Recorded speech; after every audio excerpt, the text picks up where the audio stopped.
I want to welcome everyone to today's ATA webinar presentation, Careers in Translation and Interpreting, and what to do if you want to get one. Thanks to all of you for attending. I have just a few notes before we start. It's a 60-minute presentation, and we do expect to be pretty much on time, despite the late start. ATA certified translators will earn 1 hour of continuing education credit for their participation today, but since this is a how to get into translation and interpreting, I'm not expecting too many of you. The webinar is being recorded, so don't get all panicked if you miss a particular point. You'll get a link to the recording by email within the next 24 hours. You'll also have the recording available on demand from the ATA website. So you can go back anytime and review this. All attendees are muted. This is always a big thing. People say, why can't I talk? But we found that the best way to keep things going, to keep the presentation moving smoothly, is to have everyone muted. But you're going to want to ask questions, and we like that. So look for your question box on your screen. Throughout the webinar, you can type questions in there, and we'll have a question-answer session at the end. Now, more than likely, we're not going to have time to answer everyone's questions, but we'll get to as many as we have time for. So send us your questions. The presenters have also prepared a resource handout for today's webinar. You'll get that link in your follow-up email as well, and it's also on the Careers webinar page on the ATA website. And with that, I'd like to turn today's presentation over to John Shackley. He's stepping in for Jeff right now. And I'm here. Oh, good. Jeff's there. I'm turning the presentation over to Jeff and John. Thanks, guys, and take it away. Okay. Hello. I'm Jeff Kobe. And I'm John Shackley. And we're here today to give you an overview of careers in translation and interpreting and the background you'll need in order to become a successful translator and/or an interpreter. Now, I'm a professor of translation studies at Kent State University, where I help students become translators. I'm also ATA certified in German to English and Dutch to English translation, and I'm a professional commercial legal financial translator, although I'm only part-time at the moment. John here. I'm an Ohio, Tennessee State Certified Court Interpreter with an MA in Translation from Kent State. I recently sat for the oral portion to become a nationally certified medical interpreter. My work days range from over-the-phone interpreting for medical and legal communities, and I also do on-site assignments in courts, jails, and manufacturing facilities. Now, John, you're changing the slides for us today, right? He's going to try that, yes.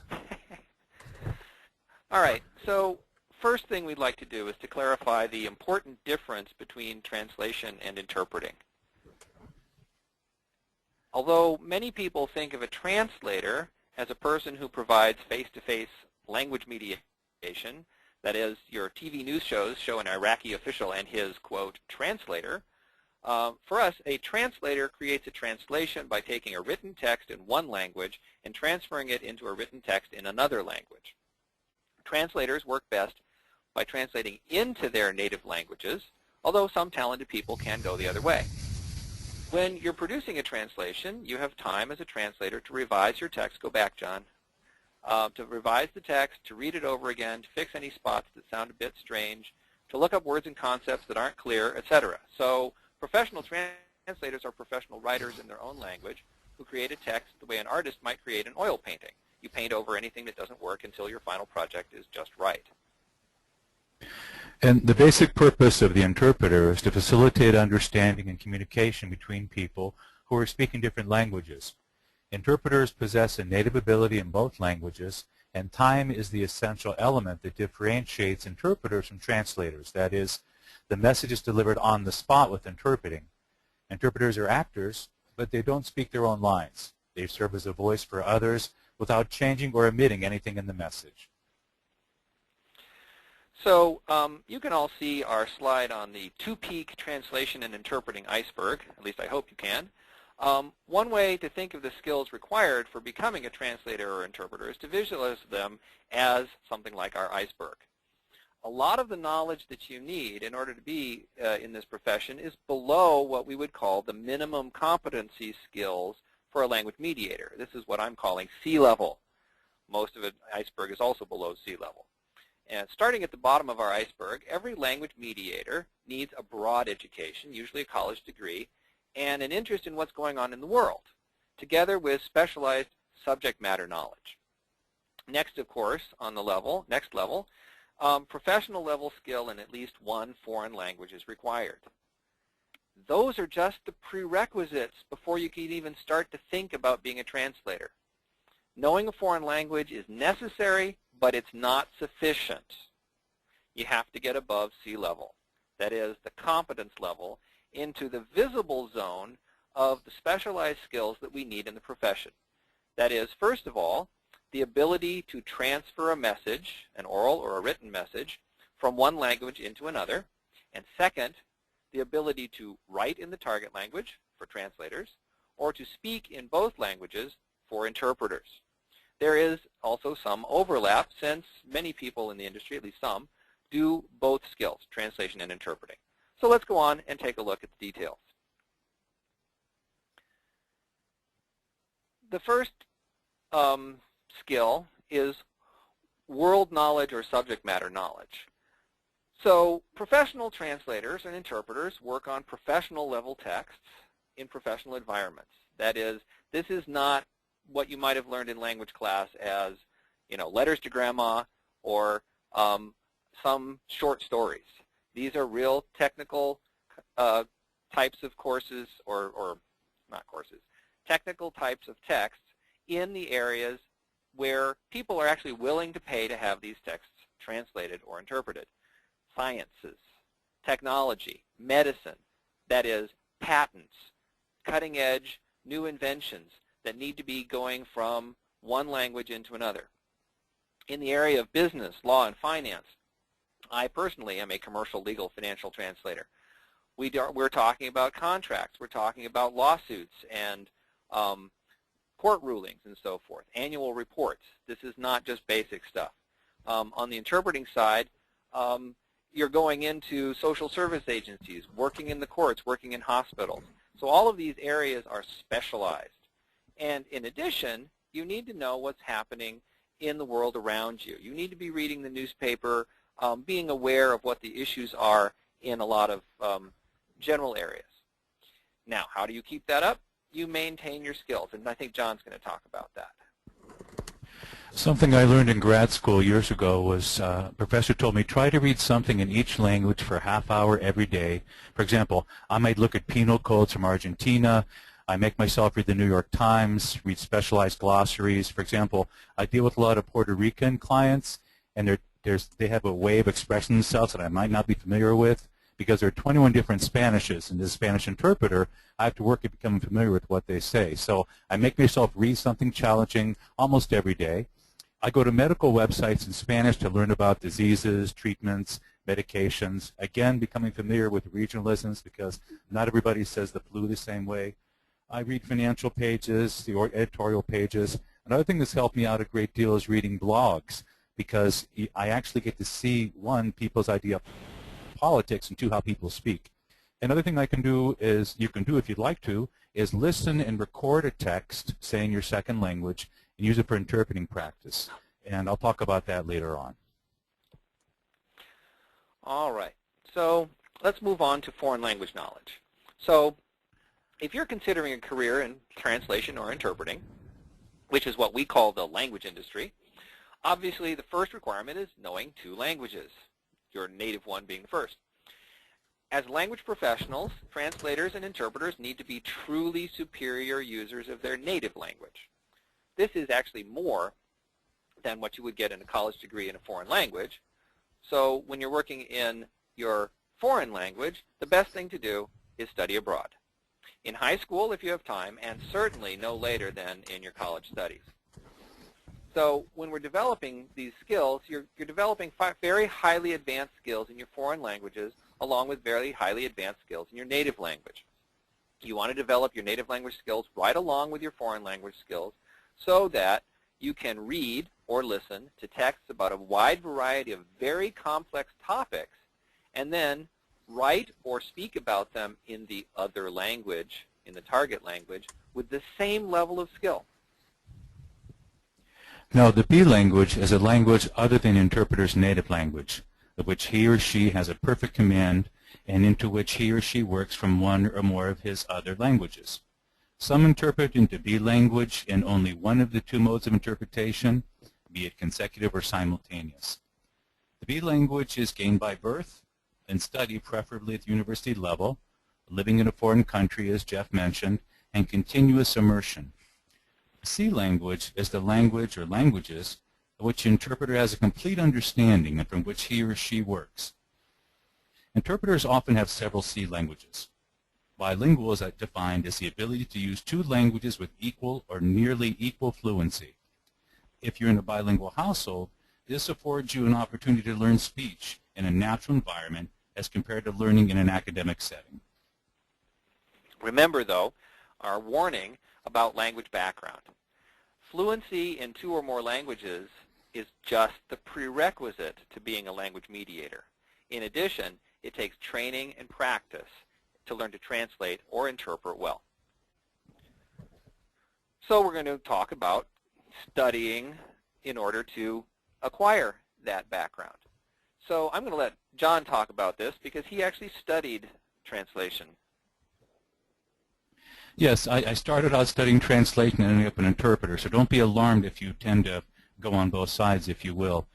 In your handout, you're going to see a link to the ATA website where you're going to find programs available for university study, translating and interpreting, that are available all the way from Algeria to Uzbekistan. So please go to the website for links to the programs. And when you're searching out a program, look for a program that may include theory and terminology, computer applications for translators, which is a given because skilled translators today works mostly with computer-aided software. Look for localization coursework, coursework that offers you legal, commercial, literary, and scientific courses. Now, software localization is a process of translating software user interfaces from one language to another and adapting it to suit a foreign culture. My experience was I taught Spanish to get started being an interpreter. I trained as a translator at Kent, and strangely enough, at the time they offered one interpreting course, and the light turned on. It's like, this is what I want to do. So I left translating, went on to become an interpreter, became a teleinterpreter, and eventually became a state-certified court interpreter. So don't be alarmed if you start in one direction and find yourself going in the other, because that sometimes does happen. The point to make here is that remember our iceberg. Most of the skills are in common. It's only at the peaks that we're specializing into translation or interpreting. So your language study, translation study will help you in interpreting. Interpreting study will help you in translation. Bottom line is you get that degree, study, and live abroad. If you can't go abroad, some people can't. There are also programs in the United States where you can go and spend the summer immersed in a language, and that can help you as well. Okay, moving on. Once we've got our undergraduate degree, we have to talk about the kinds of skills we need, and this is what John was talking about in the area of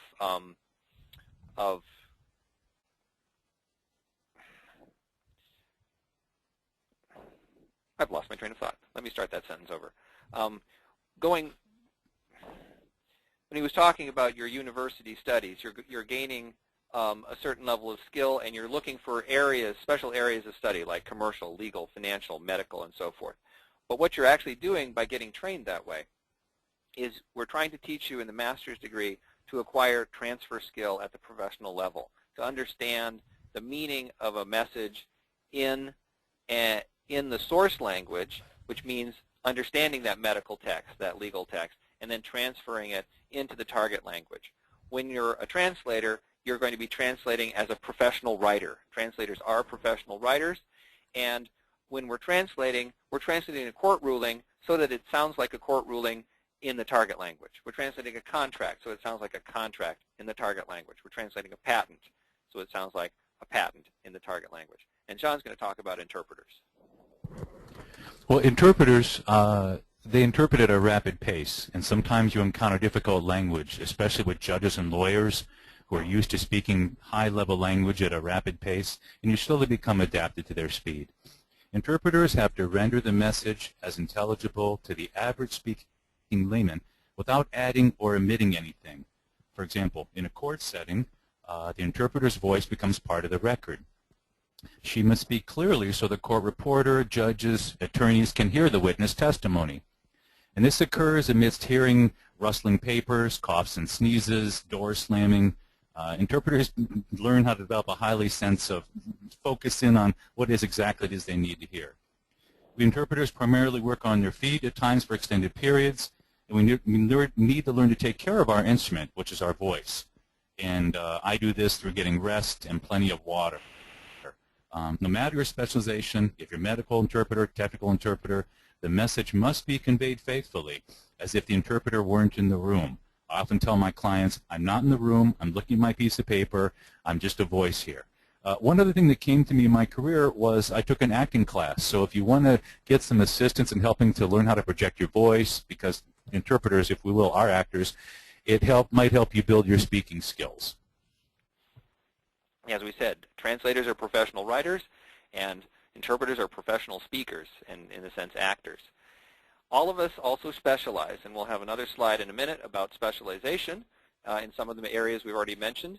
And John already touched on translation tools, that is, the technical resources that have been developed to assist you in translation. Now, let me clarify that this is not machine translation. This is not Google Translate. That's a risk you take definitely at your own risk. No, professional translators use tools in order to improve their own translations. They don't let the machine do it. So moving on to specialization, our clients expect that we are competent in specific subject areas.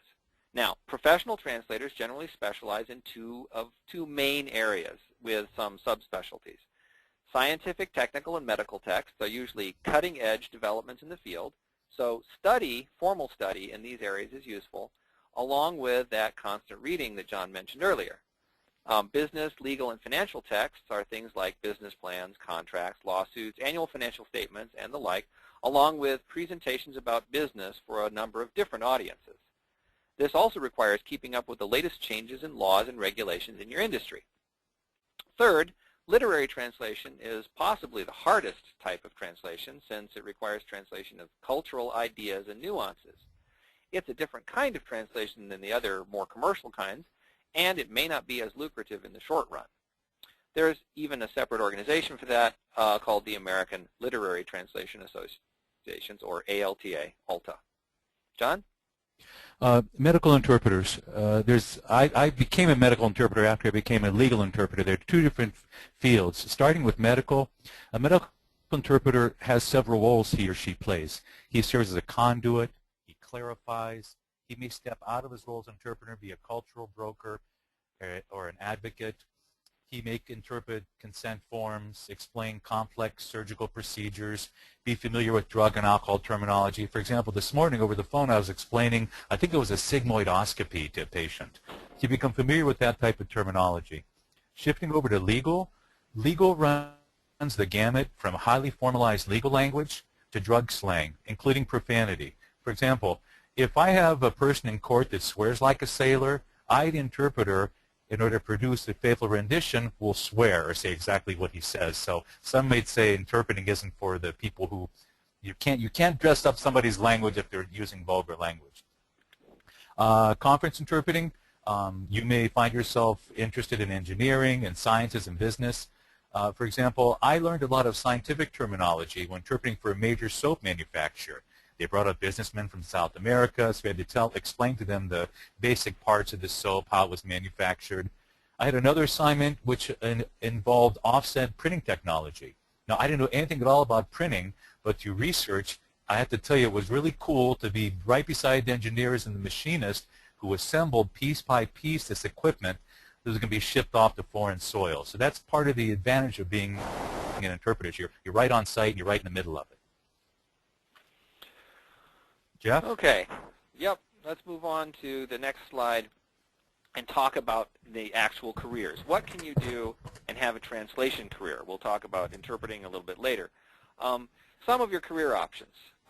Freelance translator, in-house translator, project manager, software localizer, terminologist, or subtitler. And I'm sure there are more, but these are the main ones. And so this is just a summary slide. We're going to go right on to the next slide.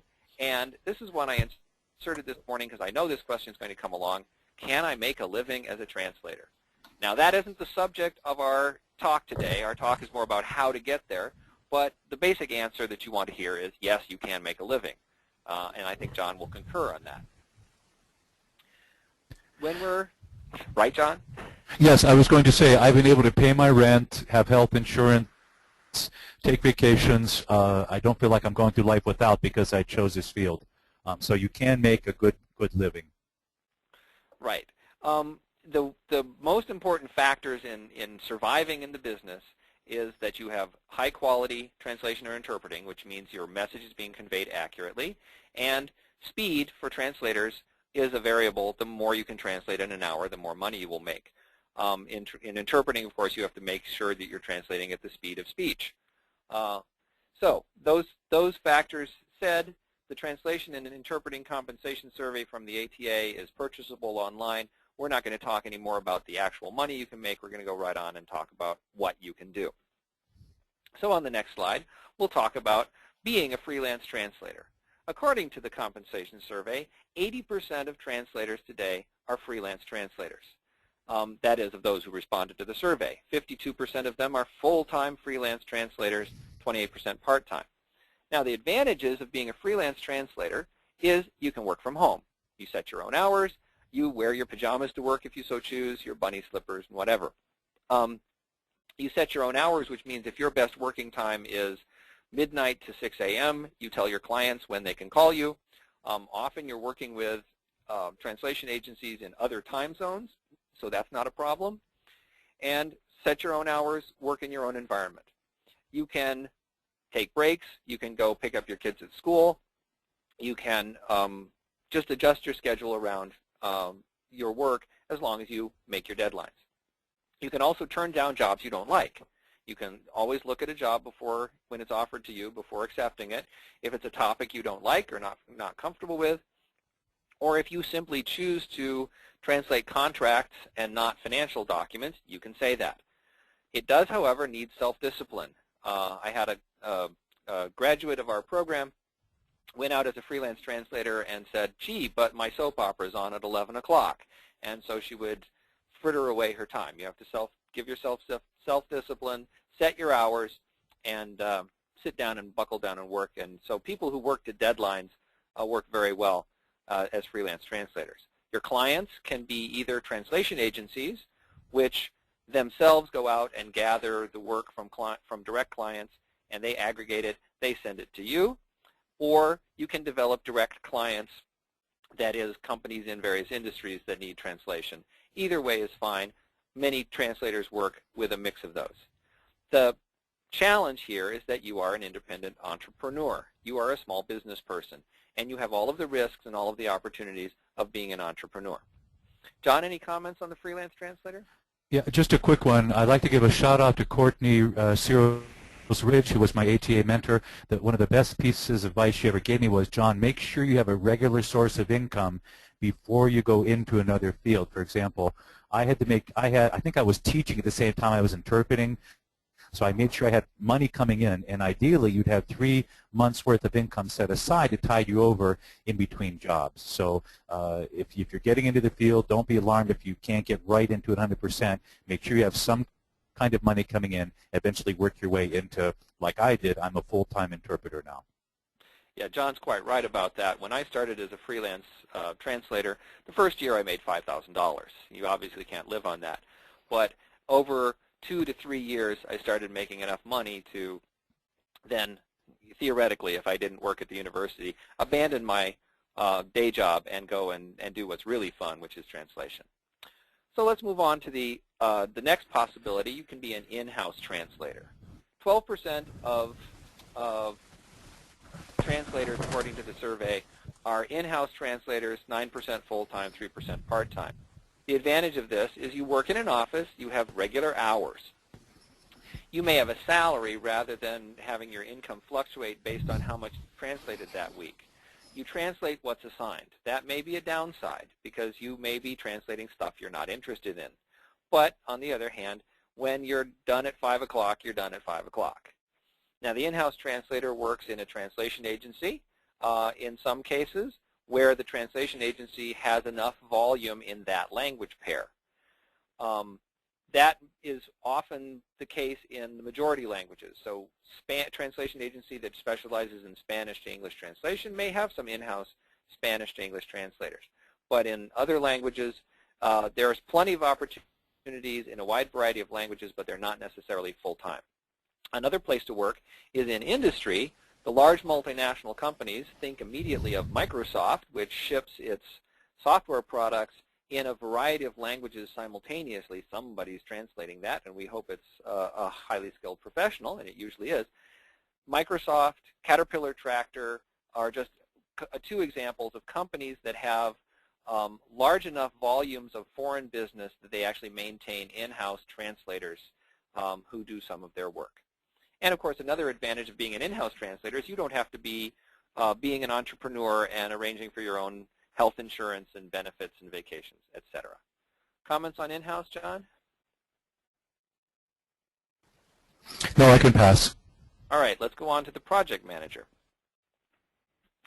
A project manager doesn't necessarily even have to be trained as a translator, but many of our graduates at Kent State go into the language industry wanting a job, and many of the entry-level jobs in the language industry are project managers. You're not necessarily translating. Instead, you're working in an office with regular hours, which may be different hours than you think. I've seen project manager jobs where the hours are midnight to 9 a.m. or something like that because of the different time zones you're working with. But you have regular hours, you have translations that come in from your clients, and you're on the phone or on email to freelance translators assigning translations to them to be translated or to be edited. You may have a quality control role. So you're at the hub of the translation industry, but you may not be actually translating yourself, although you probably are better off with some language facility so that you can recognize what language a translation is in. Sometimes that's an issue.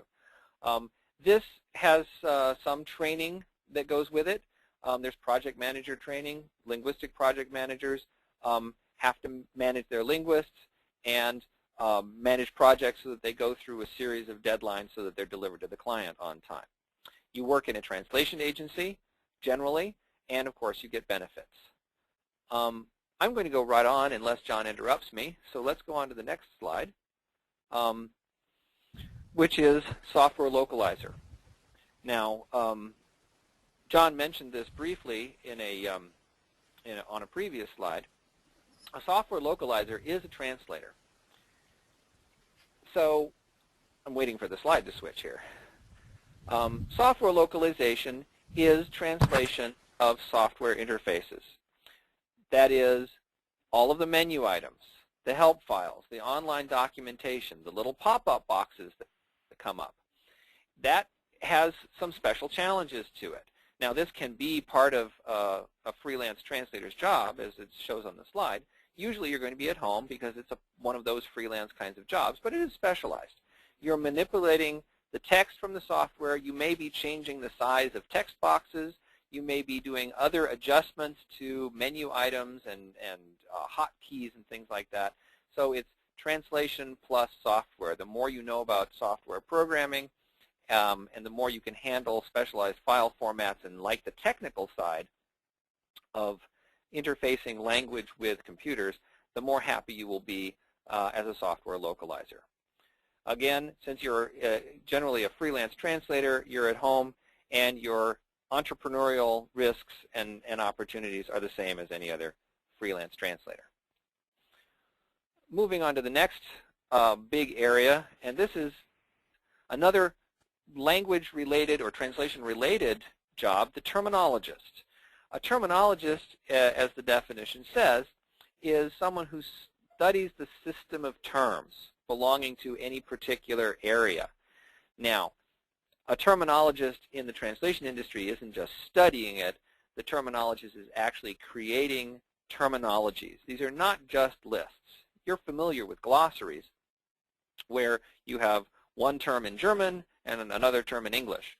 That's just a glossary. A terminology entry involves research and documentation. What is the definition of this term? What is the correct equivalent in maybe not just German and English, but if you're talking about Microsoft, for instance, they may need that term for button in a software program in French, German, Spanish, Italian, Russian, Chinese, and any number of other languages. So the terminologist makes sure that all of those terms are accurate, that they're used that way in that country, documents this in a special terminology management program, and this is essentially creating a resource. The terminologist working in-house in a company or an organization is, I'm thinking international organization like the UN or the World Health Organization, for instance, or the European Union. They are creating these terms as accurate and definitive equivalents across languages, which then are used by all of the translators in that organization and even outside for consistency in translation. In our handout, there's also a link to the Microsoft glossaries in various languages and also to the European Union's terminology database, which anyone can use. So there's another terminologist, another translation-related linguistic job opportunity. Now last here among the translation areas is that of the subtitler. Subtitlers are those people who translate the text of what is actually spoken dialogue on the screen on a film into another language, and many of you or most of you will have seen this. In the lower part of the screen you have subtitles so that you can watch a foreign movie. The translator has a real challenge here because the speech is much longer than what you can fit into the space at the bottom of the screen. You can't translate every word. You have to translate, condense, and distill to get the essence of the action expressed in words. Since every subtitle generally has to stay on the screen for 2 seconds, and an awful lot of words can be said in 2 seconds, you can see what kind of tight space and time restrictions they have. And as I'll let John take a little bit more comments on this because I think he's done so. Yeah, I didn't realize when I became an interpreter that I had this voice that people like to hear. So what happened to me is somebody said, why don't you try voice acting? And a voice actor is somebody who provides dialogue for, say, training films or other media. So in my experience as an interpreter, I've also done films for training how to use a washing machine, or this is the way that you do your things when you in the Spanish. And it's really kind of fun because for a few moments I feel like I'm a rock star. I've got the headset on. I'm in the studio. And if somebody does tell you you do have a voice for this type of thing, please pursue it because the pay is good. It's demanding, and it's a tight little niche audience, but if you've got a voice that can carry to people that you may not be aware of, please look into it. And again, I refer back to our handout. There's a book by a fellow named Allberger that can help you get started about being a voice actor. If you want to contact me offline another time, I can give you my further experiences. But so keep yourself open because you may find yourself both interpreting and voice acting and translating. Right, and just to finish off this slide, subtitlers are working at home. They're using specialized software. They get a digital copy of their movie, and they are actually using special software to actually insert the subtitles right on this. Whereas voice actors, I've actually done this too. I spent one whole morning in the basement of a recording studio where they had their sound booth in the middle of a blizzard, but it was a great place to spend the morning. John, it's your turn to talk about interpreting. Okay, an interpreter interprets what he or she hears in the same language level or register in which it's stated, no matter of the listener's ability to understand the concepts involved.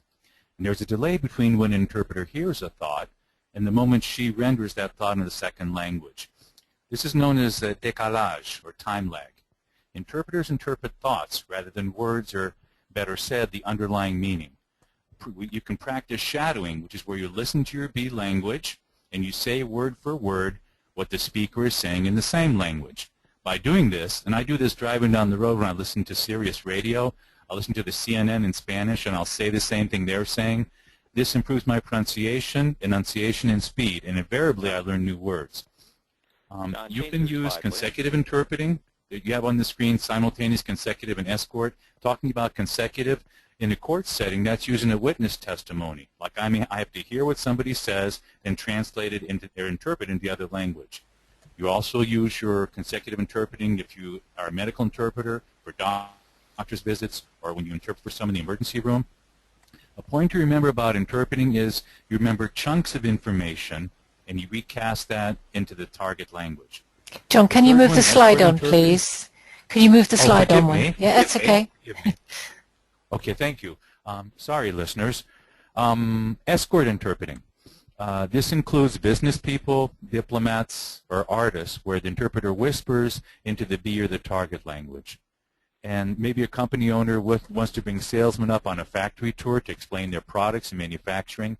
The interpreter has to follow along to keep the constant flow of information to the person who's hearing whatever it is the speaker is saying. Moving on to other interpreting skills, sight translation. This is just as difficult as simultaneous translation, and you have the same mental processes. You have to read something, understand it, and be able to put it into the B language, while at the same time you're processing the next A language thought and so on. Delivery for interpreters is important when you're a sight translator because you have to speak loudly and enunciate clearly, remembering that yours are the only words that the party is going to be hearing. And it's supposed to sound exactly as if an interpreter were reading a document in the B language.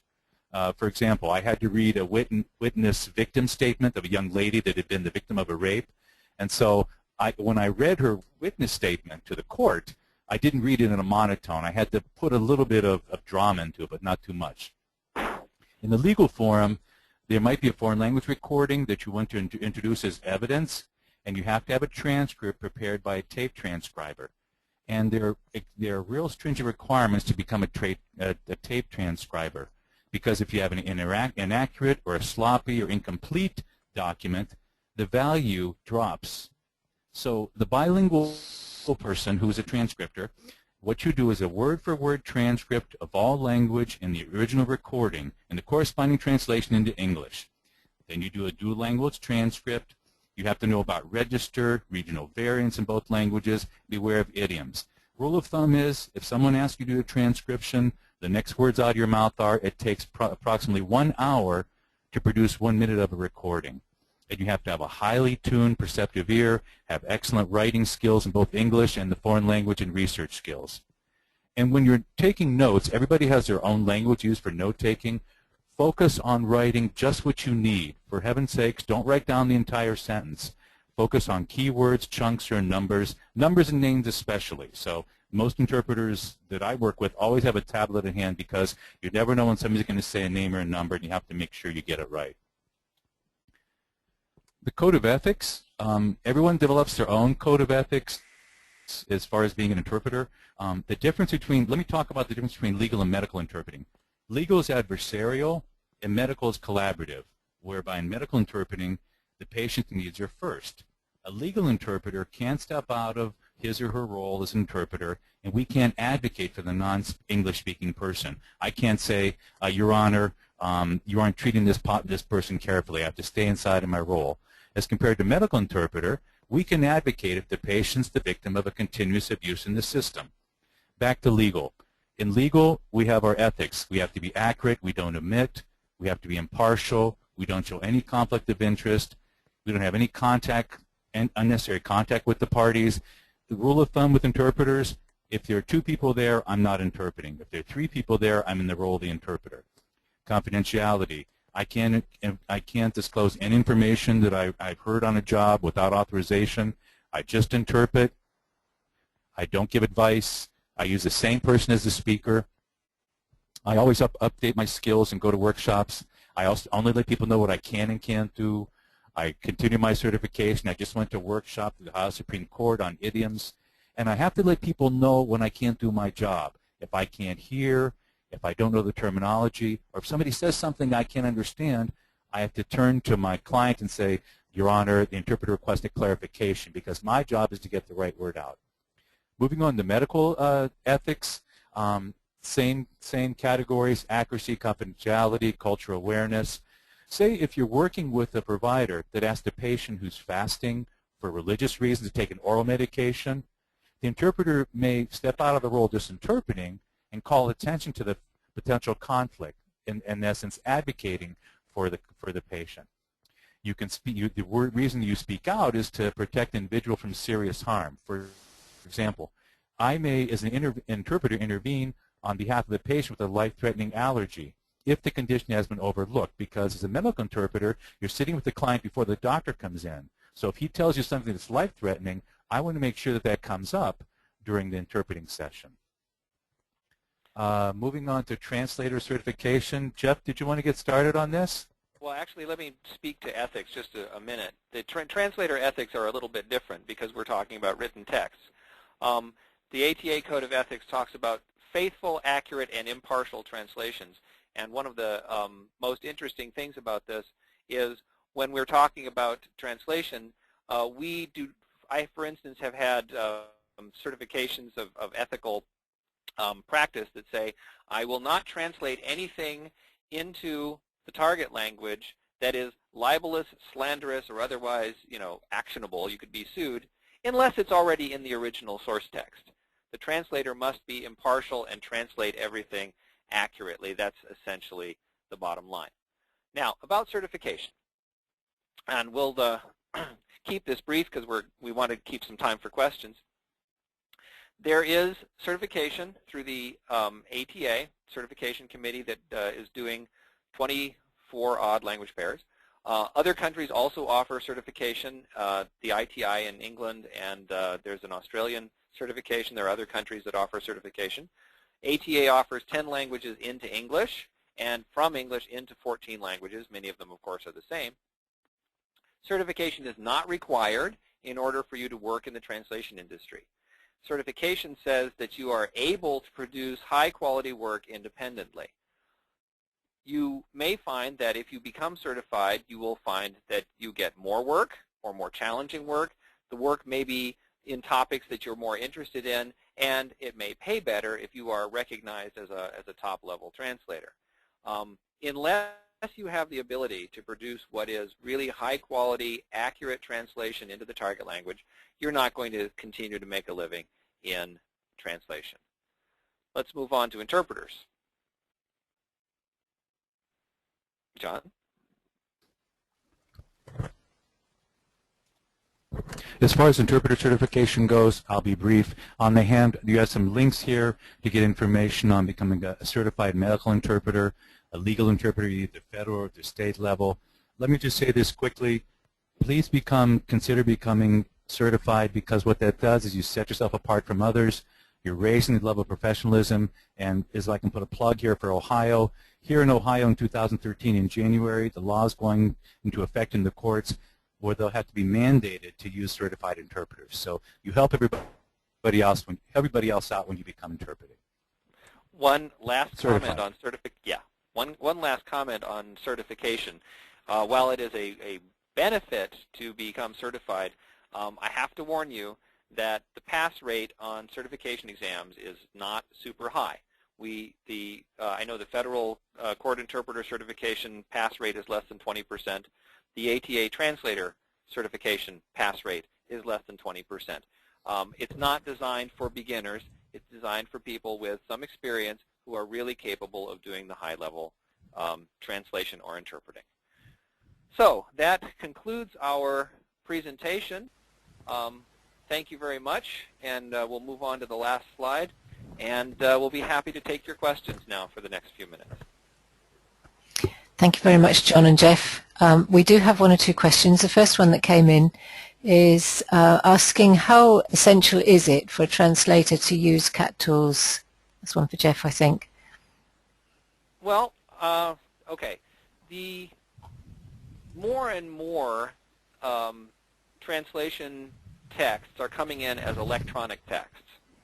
That is, the clients are expecting you to translate the text and return it in electronic form as a Word file or a PDF or a PowerPoint or whatever format it comes in as.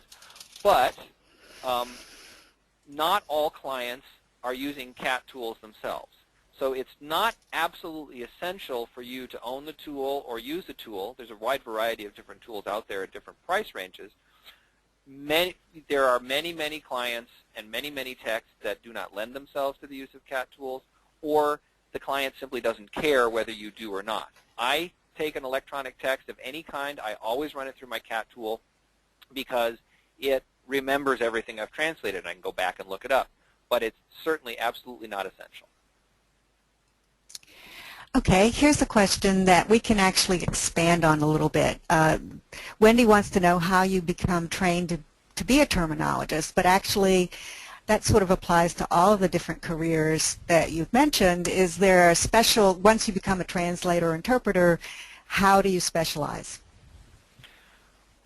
Well, those are two different questions, really. Terminologist is a field that I think you mostly wander into through translator training.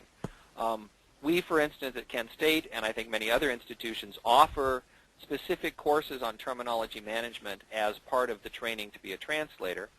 And that kind of specialization is a matter of, is your interest in actually transferring text as messages, or doing the research on the concepts and developing these terminology databases. You can actually go and study terminology in some places, but not in the United States. The other question is, how do you specialize? And that's really, how do you specialize outside of translation, that is, outside of the linguistic field? How do you translate, how do you become a translator of legal texts or financial texts or medical texts? Now, there's two ways to go about that. Some people come to the translation industry having already studied some other field. They're lawyers, they're biochemists, or whatever, and they decide that they have an interest in language. That's one way. For those of us who, like myself, are linguists first, some formal study or informal study is necessary to develop that knowledge. Reading law, for instance.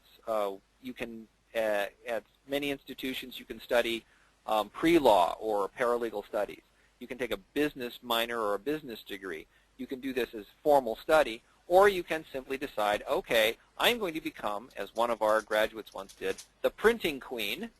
And so she started attending conferences in that industry. And so she, even though she was not a printer, she went to printing conferences. She looked at the displays of the latest technology in printing, and she would ask very interested questions and get all the diagrams she could. And so you can develop this kind of skill in a subject area also informally by knowing how to develop a range of knowledge in a certain area.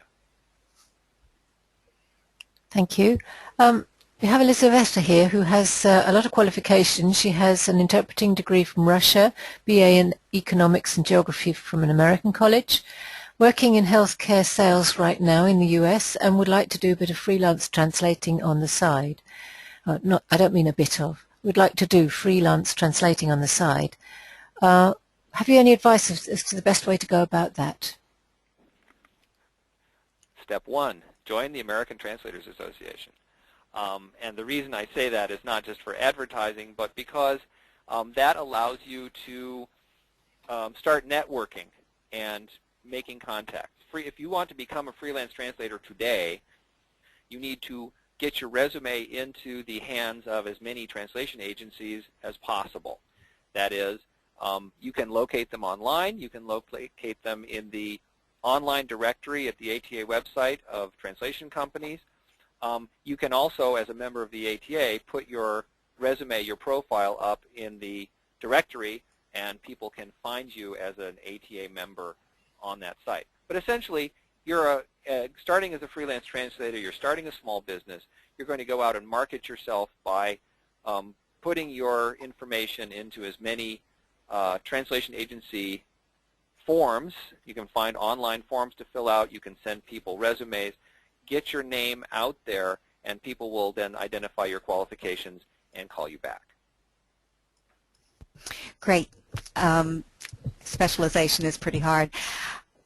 We need some more questions, so please send them in. We've got a few more. Is certification from another country really going to work in the U.S.? I think so.